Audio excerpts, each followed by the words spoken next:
என்னுடைய பெயர் சரஃபுல் அனாம், முன்னாள் மாநகர சபை உறுப்பினர்.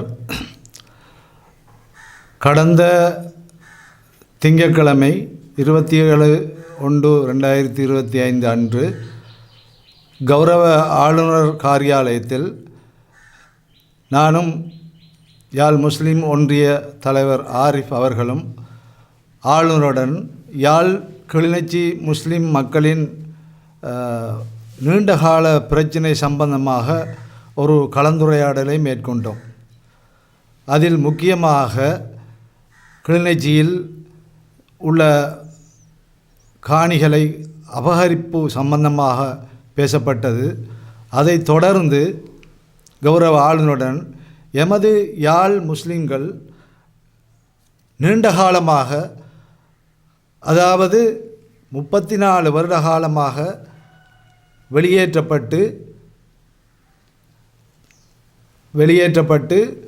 பல துன்பங்களை அனுபவித்து கிளிநொச்சி, புத்தளம், நீர்கொழும்பு, பாணந்துறை போன்ற இடங்களில் வசித்து வந்தோம் பல வருடங்கள். மீண்டும் 2002ஆம் ஆண்டு மீள்குடியேறி தற்பொழுது ஒரு 650 குடும்பங்கள் அளவில் தற்பொழுது யாழ் பகுதியில் வாழ்ந்து வருகிறோம்.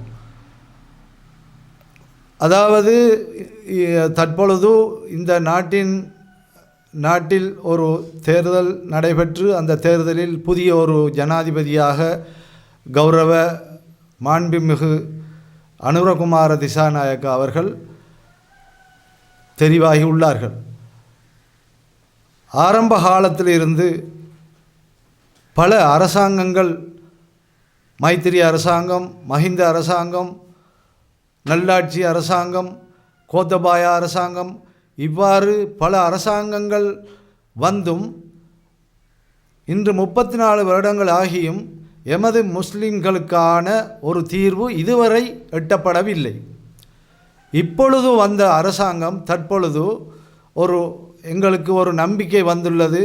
இந்த அரசாங்கத்திலாவது எமது யாழ் முஸ்லீம்களுக்கு ஒரு நல்ல தீர்வு கிடைக்கும் என்ற எதிர்பார்ப்புடன் இது சம்பந்தமாக நாங்கள் ஆளுநரிடம் கதைத்த பொழுது நான் பல விடயங்கள் பேசினேன்.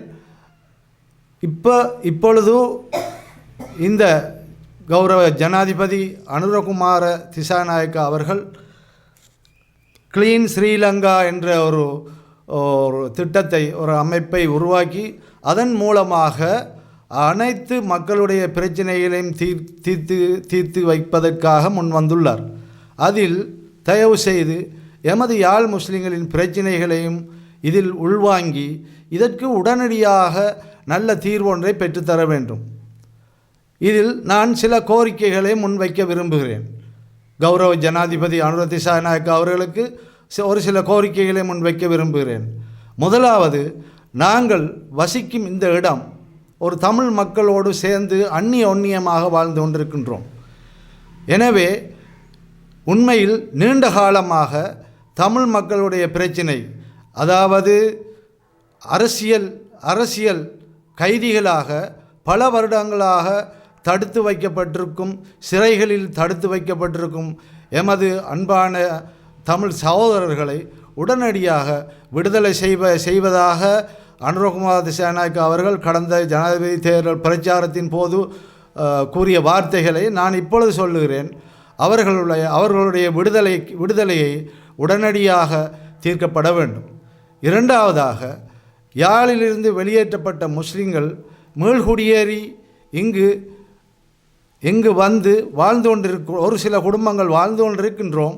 ஆனால் இதுவரை காலமும் எந்த அரசாங்கமும் எமது முஸ்லிம்களுக்கென்று, நாங்கள் வெளியேற்றப்பட்ட பொழுது அனைவருக்கும் தெரியும், நாங்கள் சொப்பின் பேக்கோடு சென்றோம். ஆகையினால் இவ்வாறு சென்ற எமது முஸ்லிம் மக்களுக்கு இதுவரையும் எதுவிதமான நஷ்டஈடுகளும் இழப்பீடுகளும் இதுவரை வழங்கப்படவில்லை. இரண்டாவது, யாழ் முஸ்லிம்கள் மீள்குடியேறி வருவதற்கு கடந்த 2023ஆம் ஆண்டு கௌரவ முன்னாள் ஜனாதிபதி ரணில் விக்ரமசிங்கே அவர்கள் பாராளுமன்றத்திலே இது முஸ்லிம்களுடைய வெளியேற்றம் தொடர்பாக பேசிய பொழுது எமது முஸ்லிம் மக்களுக்கென்று பளை என்றால் பச்சிலைப்பள்ளி என்ற ஒரு பகுதியில் 100 ஏக்கர், அதாவது காணி சீர்திருத்த ஆணைக்குழுவுக்கு சொந்தமான 100 ஏக்கர் காணிகளை வழங்கி அவர்களுக்கு வீட்டு திட்டமும் வழங்குவதாக வாக்கு தந்திருந்தார். ஆனால் அது தற்போது அந்த அரசாங்கம் மாறிவிட்டதால் அது தற்பொழுது இடைநிறுத்தப்பட்டுள்ளது. இதையும் உடனடியாக இந்த அரசாங்கம் முன்னெடுக்க வேண்டும். அது மட்டும் இல்லாமல் ஒரு சிறந்த ஜனாதிபதியை எமது மக்கள் தெரிவு செய்துள்ளார்கள். இந்த பிரச்சனைகளோடு அதாவது இதுவரை எந்த அரசாங்கமும் தீர்க்காத பிரச்சனைகளை தயவு செய்து தீர்த்து தர வேண்டும் என கேட்டுக்கொள்வதோடு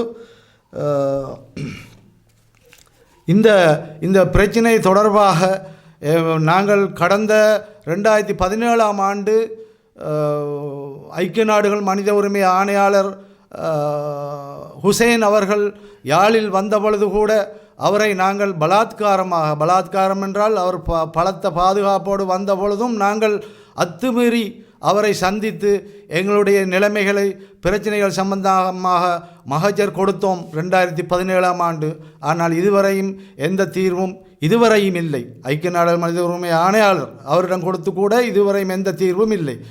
எனவே இந்த யாழிலிருந்து வெளியேற்றப்பட்ட எமது முஸ்லிம்களின் நிலைமைகளில் இன்னும் பல விடயங்கள் பேசலாம். நான் இந்த இடத்தில் பேசுவதற்கு நேரம் போதாது.